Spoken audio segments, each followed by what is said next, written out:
大家好，欢迎来到循律音乐教育微课堂，我是循律的学术顾问李思玲。今天我们延续上一期对循律钢琴精英导师 Patrick 的访谈，来谈一谈他在柯蒂斯、耶鲁和茱莉亚毕业之后，现在作为老师对于音乐教育、钢琴教育的一些看法。所以再次欢迎 Patrick 来到我们中间。Thank you so much for joining us again today. My pleasure. So last time we talked about your stories from childhood to Curtis, Yale, and Juilliard. So all these experiences shaped you into who you are today, and it's our pleasure to kind of hear more from you on music education and piano teaching. So I guess my first question is, coming from your experience as both a performer and a scholar, what's your approach to music from these two different perspectives, and where come your, I guess, passion for academic? Like, why not just play? Well, I think having a well-rounded education is vital, especially in today's world. You have to be more flexible than ever with your job description, and let's face it, the music world is competitive. And so what makes you unique? What makes you a step above your peers? 一个综合的教育非常重要 ，well-rounded education， 也是我们循律倡导的一个关键词，就是全方位的教育。所以 Patrick 刚也直言，现在的音乐行业是竞争非常激烈的。如果你不 flexible， 如果你没有可塑性，能够去根据市场的要求去调整你自己能做的事情，那这个路会越走越窄。所以 please go on. So by having academics, and this is not necessarily musical studies academics, I'm saying like liberal arts academics, you get to experience different worlds, and how does math play into your studies? Your musical studies? How does reading poetry play into your studies? I can't say if you read all the plays by Shakespeare, you're going to become a better musician. But it's hard to explain. It will get your mind going. It'll get the gears moving. You'll think about life and your outlook in a completely different way. Yeah, I like the way you put it. Yeah. 就 Patrick 也提到说，学习数学、学习诗歌、学习这种liberal arts 就是通识教育，对于你作为一个音乐家来说是至关重要的。其实上一期我们有聊到 Patrick 原来也是一个学霸，是一个纯粹的学霸。他在高中的时候 AP 的课也没有少上，在学校里面，因为他的高中是一个就是 college prep， 所以他整一个学术上的基础是打得非常扎实的。Yeah, would you like to recommend something, some readings or just things to explore into to our teenagers? Off the top of my head, no. No, I mean some kind of approach. Or But the approach, I like to approach things in life in an inquisitive manner. I'm always interested in learning something new, not necessarily limited to the musical field. Like I said earlier, I was interested in if music didn't work out, going into piloting. And so I have this fascination with aircraft, and does that play into to becoming a better musician? No, but it's something you develop other parts or facets of your personality and your persona. And that does bring into your musicianship. Well, yeah, I think with music, just as in having various interests in different fields, you can bring that specifically into the musical world, and that we're in a changing time, where it's not okay or it's not preferred for you to just focus on the classical period or the Baroque period, or I just play works by Bach. No, you have to be able to be flexible and open your eyes to other dimensions in music. And so by having other interests outside of music, studying other subjects other than music, you not only help deepen your soul, if you will, as a musician, you also it can also be used as a backup because, as I said earlier, the music field is very competitive, and the stage does not work out for everyone. Okay? Yeah, that's just truth. It's just the truth, and I would be lying if I said everyone on stage deserves to be on stage, and I'd also be lying if I said people who don't, who haven't made it on the stage, there's a reason for it. You can't explain some things all the time. But regardless, if you are selected to be on stage, that's terrific. If you're not, that's okay too. But you have to ask yourself, what could I do? How can I use music to, how can I use my skills to better the world, to better, colleagues, whatever, the musical world? What can I contribute? And that is where the study of other subjects comes handy. 时代在变化 ，Patrick 说，时代在变，那我们人也要随着变。如果现在你还说我就是一个演奏家，我只弹巴赫或者我只弹某个时期的作品，那未免有点太窄了。因为现在社会对于即使是音乐家的要求也是千变万化的，所以比较残酷的真相就是你不一定会在舞台上永久的停留在舞台上。Patrick 说，如果他说每一个上台演奏的人都值得成为舞台上的音乐家，那他在撒谎。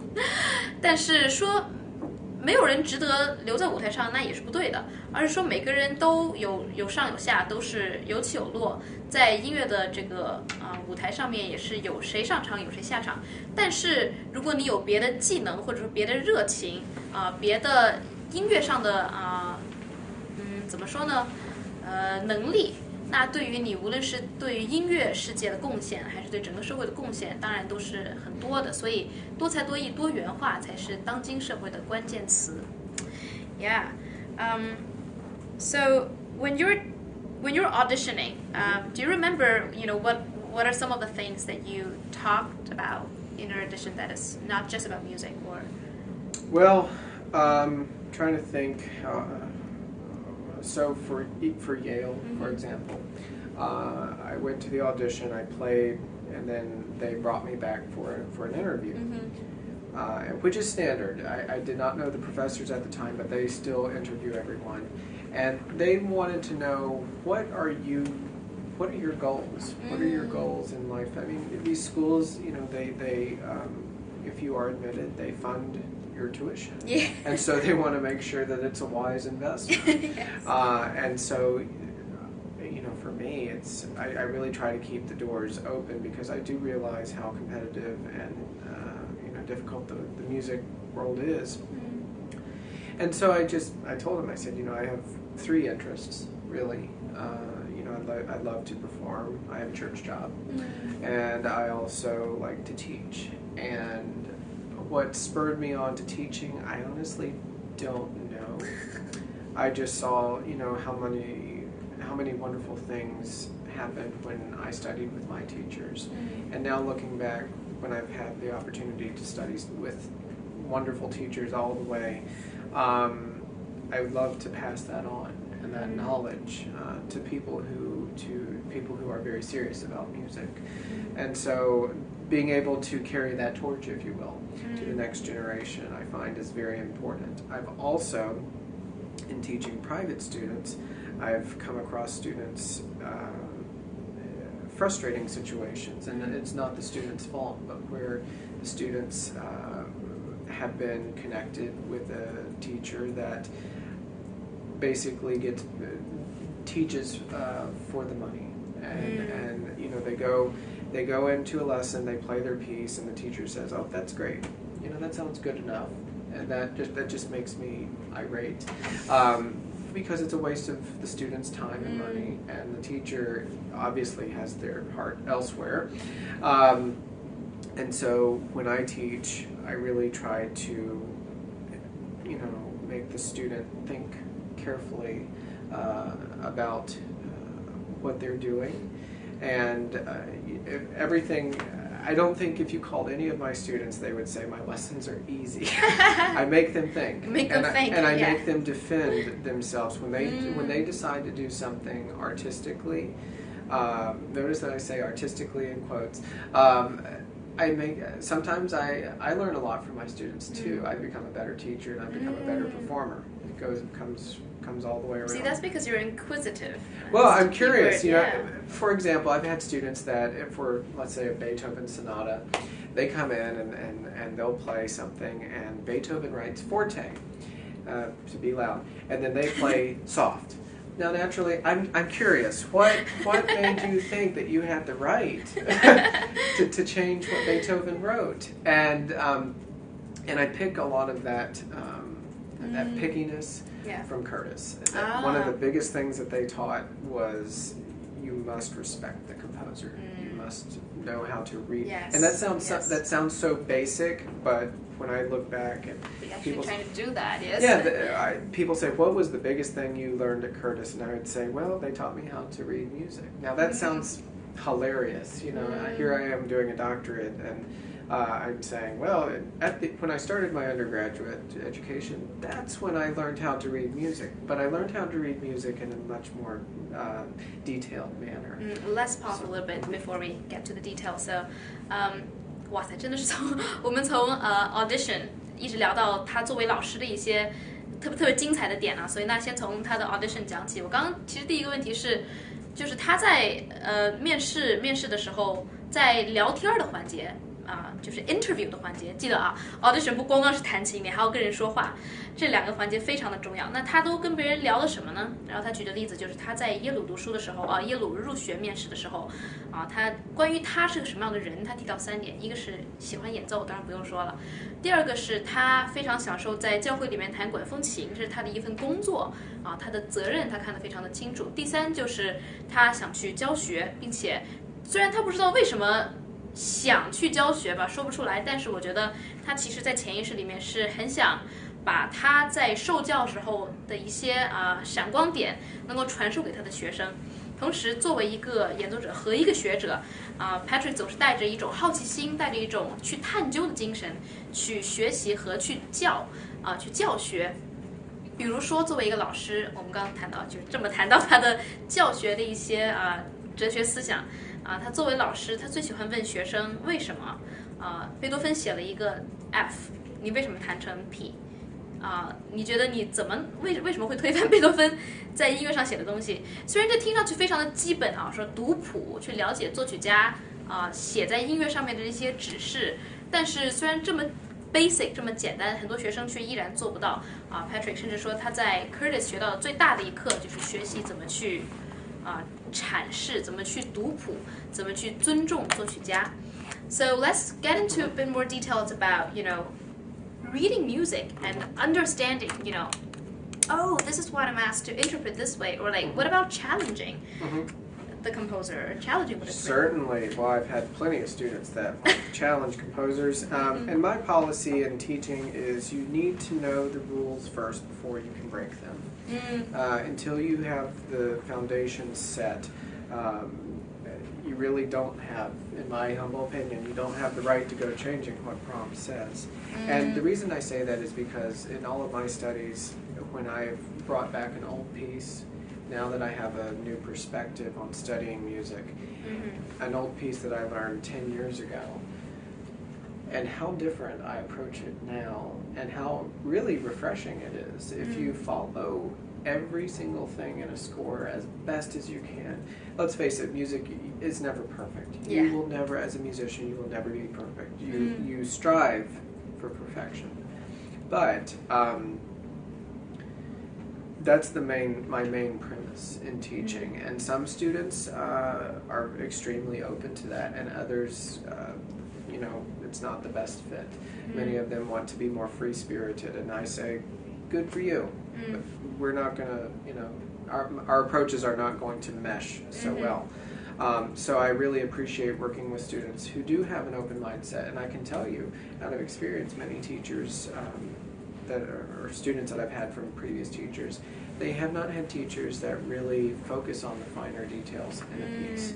And, you know, I mentioned dynamics. That's just one of many things. There could be articulation. I've seen students in a master class play a line where it said staccato, and they played it legato. And I'm thinking, you know, that's such a subtle thing, but how does that change what the composer is trying to say? Or pedaling. Right. That's a whole other discussion. We could spend a week on pedaling. So I really try to bring all of these tiny details to the front for the student, and you know, give them a mini dose of what I had at Curtis. And it's really quite fascinating when you have a good edition of music. Right.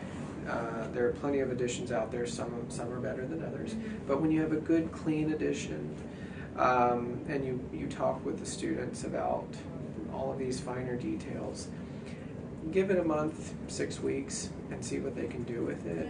It's really quite extraordinary when you boil it all down to the piece's organic structure. With just what the composer said, I would say 9.9 times out of 10, it sounds pretty good. And, you know, while I respect those who challenge the music, like I said, in my personal teaching protocol, I would like for the student to know what the original said first. Right, yes. You know, and some composers, maybe they didn't know best. And I know working with some modern composers, they're more flexible. You know, the score may say forte, and you play it for them in a run through, and they say, well, you know, you can change it if you want. Forte has a spectrum. Right. And so the flexibility is there, and we don't know necessarily what would Brahms say, or what would Beethoven say, what would Mozart say. Patrick 的教学非常的 Yeah. 他的教学非常的注重细节啊。那我刚刚给他的问题是，那你怎么平衡？就说去读谱，去尊重作曲家的意识，同时有些学生当然也会挑战作曲家的一些记谱。那你怎么去平衡这两种不同的观点呢？一个是全心全意的去阐释作曲家的意图，一个是所谓的二度创作。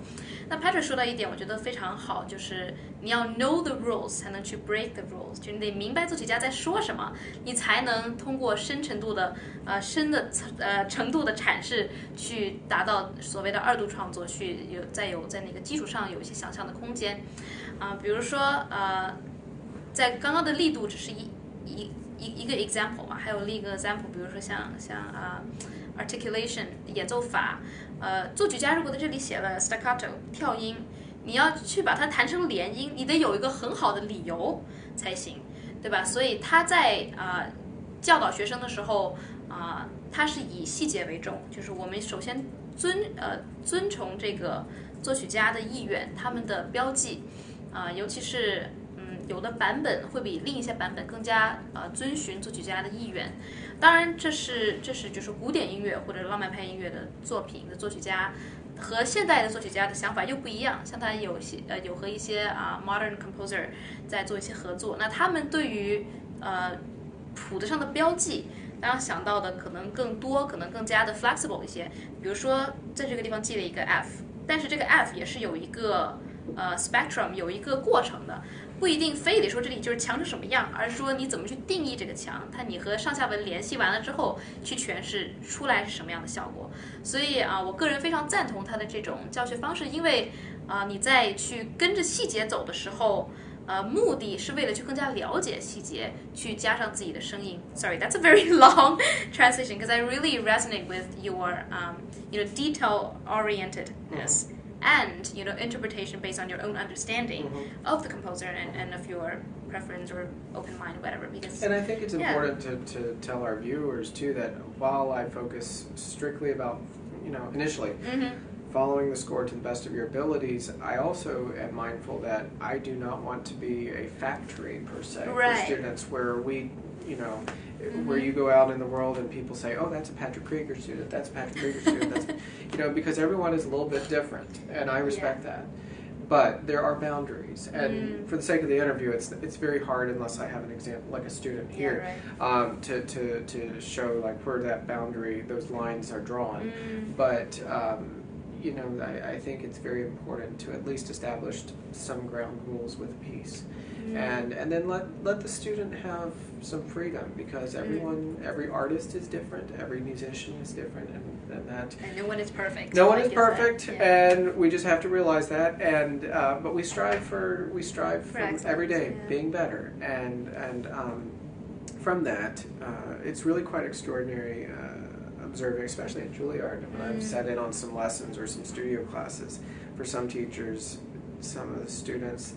It's just incredible. I mean, there are traits that they study with that teacher, but every student has their own voice. And if you are, in my opinion, if you are to be a truly great teacher, you have to respect that. That's sacred, really. Awesome. 所以他刚刚提到的重要的一点就是说，虽然我们作为演奏者要去遵循作曲家的意愿但是在怎么说呢，在细节上你注重的东西，他不能把你绑死，他不想让学生都成为factory machine 流水线作业的机器作曲家写的这个主题把它弹出来，他写的这个把它弹出来，而不过脑子，这是完全不行的。他也不希望他的学生在外面会被别人认出来说这是 Patrick 的学生，那也是 Patrick 学生，因为他们弹琴都一个样，或者说都带着很深的某种痕迹。因为他刚刚说过，没有人是完美的，没有一个音乐家的阐释是完美的，但是你可以越来越好，越来越有你自己的声音，有你自己的思想在里面，所以个人的思想才是在音乐阐释里面最重要的一个关键词。那接下来我想问一下 Patrick 的就是在他的音乐教育里面有什么是他没有收到的，他想现在给学生的吗？ Actually, you might have answered this already, but I still want you to put a finger on, what did you not receive in your music education that you want to make sure that your student have? Well, it circles what I've been saying, and no disrespect to previous teachers of mine, but it was only when I got to Curtis when that sense of responsibility was really focused on. Sense of responsibility. Yes, and you have an obligation to carry the works, these masterworks. You have a responsibility and obligation to carry them into the new generation, and you need to that just paying very, very close attention to the score. My previous teachers, we talked about many wonderful things, and I learned a lot from them. And if I had not had their training, I would not have been able to really understand what Curtis was after. And when I first got to Curtis, like I said, I was scared to death to perform, and I hit a lot of roadblocks those first 6 months. But then when you start to put the puzzle pieces together, it started to make sense. And so if there's one thing that I wish I could have had, it's really, I feel pretty content, but if it's one tiny thing, if I could have had that sense of responsibility given or stressed earlier in my life. And so that's what I do for my students. I don't care if you're 3, I mean, within reason, but if a 3-year-old comes in, I'm not going to let wrong notes go by. At some point you do have to start them. And when you get to an older age, I have students right now getting ready for college or in conservatory auditions. And the way I approach their lessons is vastly different. And they know I expect from the get-go a lot, and they have to work. It's not something that, I have a lesson and I'll maybe practice 2 hours by next week. No, they know that it's a lot of work. So responsibility, and yes, put it. absolutely. 所以柯蒂斯教给他的一个重要的一课，是他之前没有学透的，就是作为音乐家的责任感。他也想把这种观念给他的现在的这些学生因为作为一个音乐家遵循作曲家的意愿去把每一个细节都给诠释出来这样的一种责任感是他刚刚说是一种 sacred 是神圣的一种态度所以这也是他作为一个老师之所以对学生的要求非常高的一个原因。他刚说，无论是一个 3-year-old， 是一个3岁的小孩，还是一个要进音乐学院深造的一个学生，大家都知道 Patrick 老师的要求很严格，但是也是在情理之中的。错音肯定不能有，作为一个音乐家，对吧？你得尊重作曲家写的东西。那你的等你有一定的思想懂事了之后，你有没有花这个脑力的时间去研究、去学习、去探索，也是你作为一个音乐家有没有担当起这样一份责任吧。So into the I guess classroom details. I wish we have like examples so you can just give a master class right now. But what are some interesting challenges that your student bringing with them, like some I guess problems that you like? Let's fix that. In the studio. In the studio. In the studio. Just a couple examples. Trying to think. Aside from what we've talked about, just initial ground rules, I find that most of my students, they come in and they think that they know how to play a scale. Ah, interesting. I think. I think it's cute. It's like no.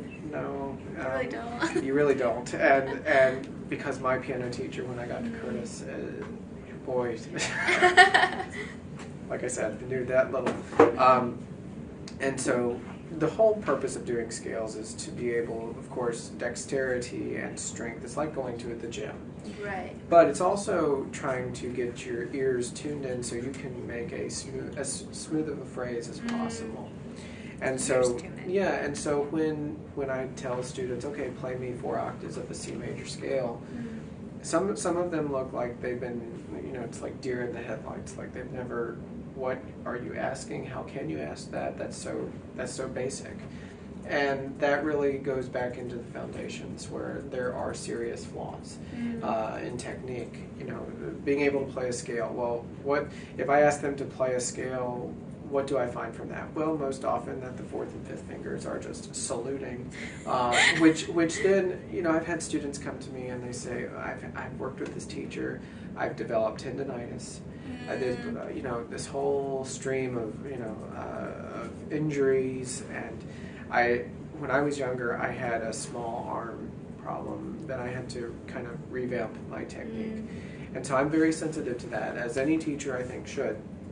And so I start seeing where excessive tension lies. Not necessarily. The 4th and 5th finger, when it's just raised like that, when you're playing a scale. You might not feel it playing one scale, but if you were doing a full load of scales where you 4 octaves up, C major, 4 octaves up and down, C natural minor, melodic minor, harmonic minor, then you move up a half step to C sharp major, and you keep this at a pretty fast clip, chord note equals 144, you're going to start feeling the burn really quick. And so it's very important to realize, I always tell my students, when you're playing, you want to make the most beautiful sound possible using the least amount of energy. And so I target that through scales. I start with scales and I start seeing technical flaws right away. I also see shoulder tension. Right. And that's a whole neck tension. And so I really try to get them more aware of their body and their excessive energy.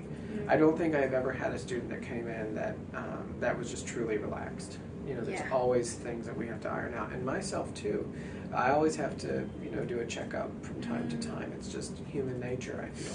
音阶没想到居然是Patrick老师提到的第一点。我刚给他的问题是，在你的学生里面有什么，比如说显著的问题或者显著的挑战？是你作为老师第一个就想去解决一下的。他说的第一点就是音阶，有很多学生来到他的 studio， 但是以为自己会弹音阶，因为真的太基本了。但是 Patrick 可以从音阶就看出一个学生带来的很多技术上的问题，比如说紧张放松，有的人的肩膀，比如手腕、手指，在弹音阶的时候可以暴露出很多的问题。也有的学生来到他这里，然后说我已经，比如说肌肉的一些酸痛问题啊，硬化的一些问题啊，他都会说是因为，比如说在音阶的时候，有的路就走歪了。所以我觉得这是一个很好的点。我们大家学钢琴的，大家也可以去看一看自己在弹音阶的时候是不是有问题，比如说你的手指飞起来，或者说手腕硬，或者你的关节没有在主动的去弹，所以这是一个点，我觉得非常的眼前一亮。So sorry, carry on. So the next thing outside of initial technical things that I can see from a scale, I focus on pedaling. Pedaling. I find that a lot of students come in and I say, have you ever studied the art of pedaling? Well, pedaling is like kind of easy. You just make sure that sounds don't smush together. But is it though? Because I've had plenty of students that come in and they say, oh yeah, I studied pedaling. My teacher taught pedaling, and it's like, to what degree did they teach pedaling? And I use my piano teacher at Curtis as an example. I said, she's like this tall, and she got on her hands and knees and mashed my foot into the pedal. She said, do you hear that? Do you hear, and I would be playing, and she said, do you hear how the line goes? Do you hear what's happening? And I said, well, yeah. And then she said, you do realize that there are 12 stages of pedal. It's not just an on or off kind of thing. Yeah. And, you can debate 12 stages, 5 stages, whatever. But I thought, my gosh, I have missed out on some huge facet of the piano world. And so, I kid you not, I kind of geeked out. My inquisitive nature kicked in, and there's a textbook out there. It's called The Art of Pedaling. Wow. By, there we go. I think it's Anton Rubinstein. Oh. And I started reading this thing, and I was just like, I can't believe, it's college. I guess this is what I'm supposed to do. So I'm reading it, and it was actually quite interesting. Talking about the different kinds of pedaling and how the different kinds of releases, the timing of release. It made me think differently. It's not just a matter of slapping paint on the wall. It's like, how can we create art out of just the pedal? And so how does that play into your music? And so I hear that that's also training for the year. It is, and I have to stress to students, many students of mine, they come in and they say, all right, they'll play a piece for me, and they will ask, I kid you not, how many lessons is it going to take to fix me? I don't know. More than one. But I can't tell you because every student learns differently, right. And there are issues. If I have a student that comes in and they are basically have tendinitis, they are not listening. They can't play a scale. I mean, if they can't play a scale, how are they to play, a Chopin etude? So you're dealing with, exponentially, higher amount of lessons to really make some headway and time. And that's the hardest thing that I find as a piano teacher, not just from the student, but dealing with parents. In today's world where we're all on our smartphones and we all have to do things like this, music is one of those where it takes time. Yes. You can't rush it. I mean, you can try to rush it, but it's not going to turn out well. Yeah. And trying to make parents understand that is sometimes very difficult, and the student as well. 第二个问题，刚刚 Patrick 提到的关于学生带来的一些显著的问题吧，踏板，这也是我没有想到的。他说他在柯蒂斯入学的时候，他的老师是一个这么高的女老师，但是非常的火爆，而且非常的有想法。他会就是跪在地上，把 Patrick 的脚摁在踏板上面，说：“你有没有听见这个踏板是有12个不同的境界的？可能有点夸张了，5个境界还是12个境界？但是总而言之，这个主要的 idea， 主要的这个叫什么重点就是你有没有用耳朵去听不同的踏板踩出来的声音是不一样的。包括刚刚在讲音阶的时候，我也忘提了一点，就是音阶不仅仅是手指的功夫，更是你耳朵的功夫。你一个音阶有没有弹顺，有没有弹连，有没有弹稳，音色是不是统一力度是不是统一，这些都是要靠耳朵来听的。所以当你会听的时候，你自然而然会变成一个好的音乐家。所以无论是你的技术上还是你的听觉上，缺一不可所以这是刚刚 Patrick 提到的另外一点，他在学生身上发现到的一个很大的问题。接下来我们就很自然的谈到了关于家长在学生学习过程里面的一个重要的角色。那我让 Patrick 继续来聊一聊So the role of parents. The role of parents in music. Well, yeah. I would say that if everyone could have the parents like I had, the world would be a better place. And so with parents, I think one of the biggest issues I have outside of parents wanting things to just come quickly. Whereas it takes time. They are countless students of mine. The parents have thrown them into chess club, fencing club, soccer, football, swimming, track, piano, and piano will fit in at some point. And I kid you not, there were 2 students I had once, and I worked with them, and they were making some progress, but not, I knew they weren't going to be conservatory level. And the parents, they had a lovely Steinway piano.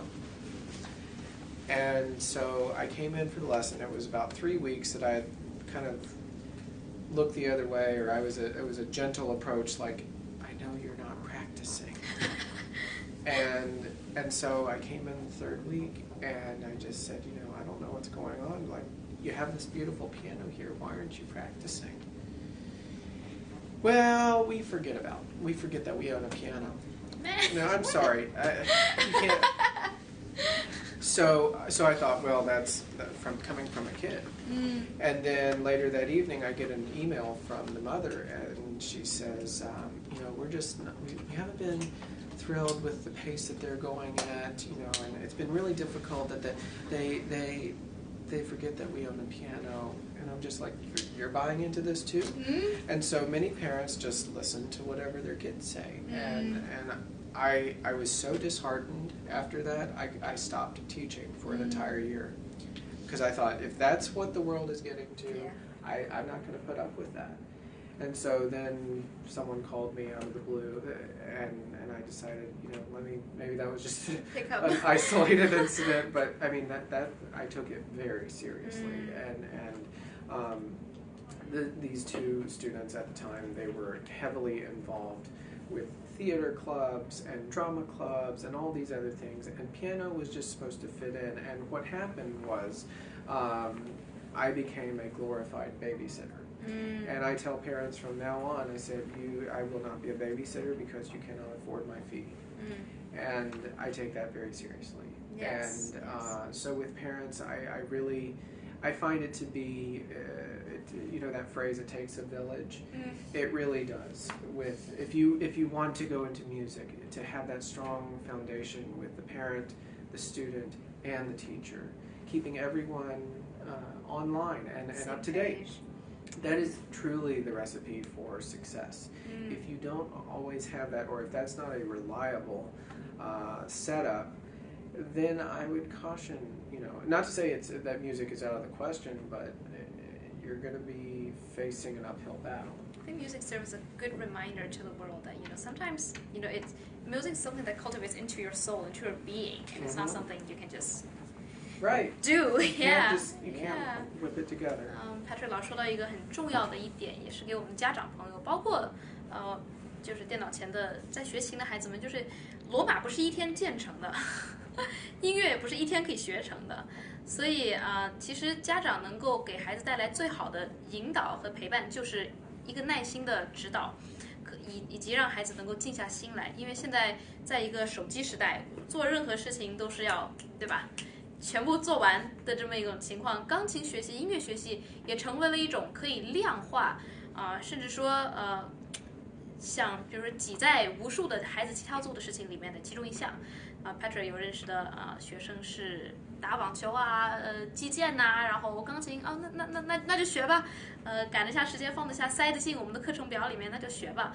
但是这样的态度往往有的时候会把孩子引上了歪路因为音乐学习是需要耐心、需要沉淀的也是需要认真的态度。刚刚Patrick提到了一个让他非常失望的一个例子，就是孩子说我最近没有好好练琴，因为我忘了家里有台斯坦威钢琴。家长居然也这样去纵容的孩子不练琴，就是首先从孩子到家长的态度都跟老师是在不一致的。所以这是目前现在这样的一个浮躁的社会里面最大的问题吧。所以镜头前的大家如果对音乐教育、对音乐学习是抱有认知的态度的话，一定要持之以恒的去有耐心、有态度有责任感的去完成学习。Yeah, no, I loved how you're sharing that. Yeah, because actually, just sharing very quickly, one of my personal experiences that I like notified one of my little students was like practicing off a keyboard, like not even a weighted keyboard. Mm-hmm. But the parents never told me, and I was like, man, is that what you're practicing? Is that, you know? Because all the fingers then are just kind of like, oh, I just push it and it's making a sound. And when I'm teaching, you know, off like the actual piano, like the fingers are just like, I'm like, I asked, why is it not working? And it's like, no, we forgot we have actually upright piano. Right. Yeah. Right. Well, like I said, I was floored, and to contrast that, I've had several wonderful students with supportive parents, and boy, is that just makes all the difference. It reminds me why I want to be, you know, a teacher, because when it all works out well, when everyone's on board, it's incredible what happens, and you know, I look forward to more of those relationships and opportunities. But yeah, there are some funny stories out there. Well, thank you for sharing your experience on that. I'm sure like our parents in front of the camera are taking notice of, you know, just how studying music is quite different from studying a lot of other stuff. Yes. So I guess before we wrap up, let's talk a bit more about, you know, what would you like to accomplish in terms of teaching students on our DM platform, and what do you want to say to our potential students out there who are looking into studying piano? Yeah. Well, I think using the DM platform, I would like to continue what I'm doing already. You know, I'm teaching. I have students, you know, all over New York, and then a few out of state that actually go through Skype. But I'd like to bring my love of teaching and my knowledge and the training that I've had to a larger audience, and really try to. I realize that one person alone cannot fix this, but really try to fix or try to help fix some of the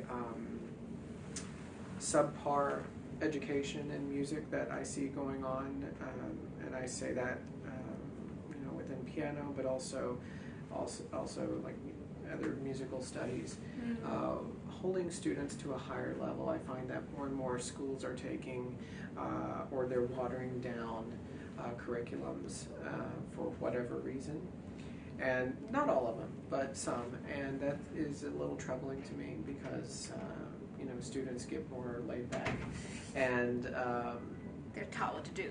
yeah, and I think it's very important not to spoon feed. I think, you know, spoon feeding at times, if you are ill, if you are on death's doorstep, that is when you get spoon feeding. But on a regular basis, I think it's dangerous, because then you are used to, you know, the teacher just feeding you the information. You're not taught to think on your own 2 feet. And so, like I said in my private lessons, you know, regardless of your age, I'm going to be asking you questions, and I want you to think. And so, being able to work with students here in New York and other states, it's been great, but it's been a limited audience, and I hope through the DM platform that I can really bring my teaching experiences to a new area. Yeah, we sure hope so too. Yeah, and the students I've been sent so far have been really a lot of fun, and especially those who, you know, if they're getting ready for a competition, you can just see the nervousness on their face. It's like, it's going to be okay. It's going to be okay. And what I stress to them is, I don't care about how fast you can play. I care if you can tell a story. What can you say about, you know, something musically? And being able to do that, I feel like if more people get involved with this movement, you know, we could really see the tide shift of where, you know, the mindset is not so much look at how fast I can play or how flamboyantly I can play. If you play flamboyantly, fine, that's fine. I'm going to give you a lecture. I'm going to say that's excessive energy, but you know, do you play beautifully? Then that's great. Do you tell a story? Great. But I think right now what I hear from the younger generation is it all seems to be about speed, And I don't think that's a new development, but it just seems more prevalent now.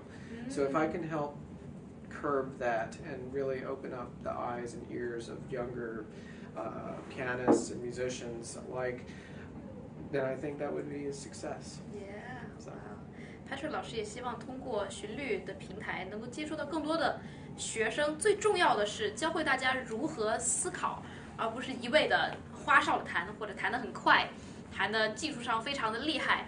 但最重要的是弹得快，弹得花哨不重要，而是有没有音乐的故事，有没有美感，这是他想通过教学能够传达给他的学生们的。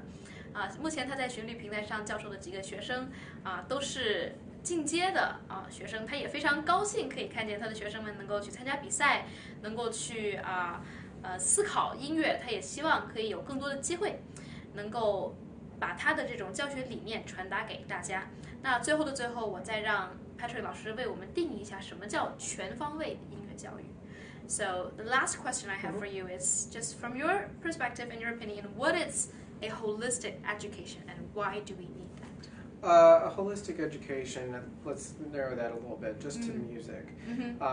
It's not limiting just to the studio. It encompasses music theory, music history. When you're looking through let's say a Bach Prelude and Fugue from the Well-Timbered Clavier, those two books, the first one was 1722, the second one was 1744. The music sounded very different then than what we have today.